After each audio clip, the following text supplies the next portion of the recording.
So how do you create that vintage effect really quickly in Lightroom? Now most people will probably use split toning for this, where you click on here, add a colour in the highlights, and then you can add one in the shadows, and it works just fine, to be honest.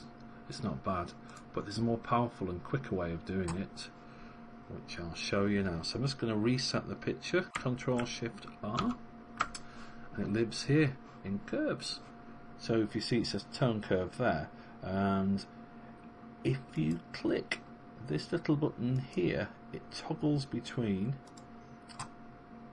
a setup where you have these 4 sliders, which is like beginner's mode. It's like having a stabilizer on a bike, or you click on the button and it gets rid of that, and it enables you to click wherever you like on this line and move it up or down. I'll just show you, like, or like that sort of thing. Okay. Now you're probably used to using this. I'll just reset it. If you right click, flatten curve, you're probably used to using this if you click on the channel in RGB. And what this is for is when you're just making things brighter or darker. You can grab the curve as many times as you want with your mouse, shape it however you want,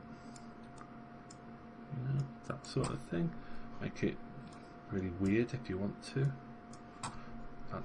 And whenever you get to this stage and your eyes are bleeding, you just right click and press flatten curve.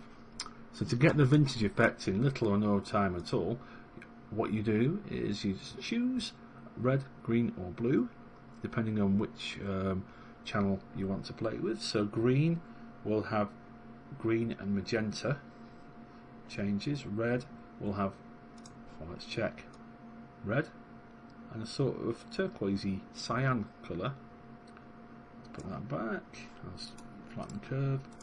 Blue, blue and yellow. Flatten curve. And green, green, and that's magenta.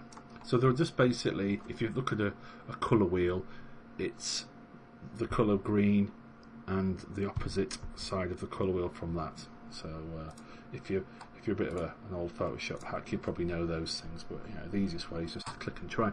So to go vintage, let's say we want a nice green matte on this. You grab hold of the end of it like that and you move it up. That gives you the green matte.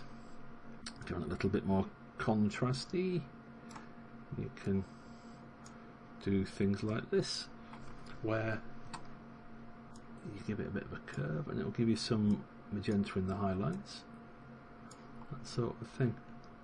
And if we bring this down, so it's doing to the brightest bit of the cloud, that's giving it this orange magenta look.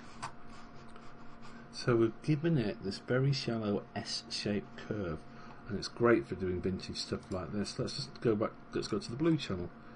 If we add a bit of blue into the bottom of it, and the further up you go, more of the shot it impacts. So if we're down here, it's just making the very dark bits go blue, and the higher up, the lighter, until the whole thing goes blue at the top like that.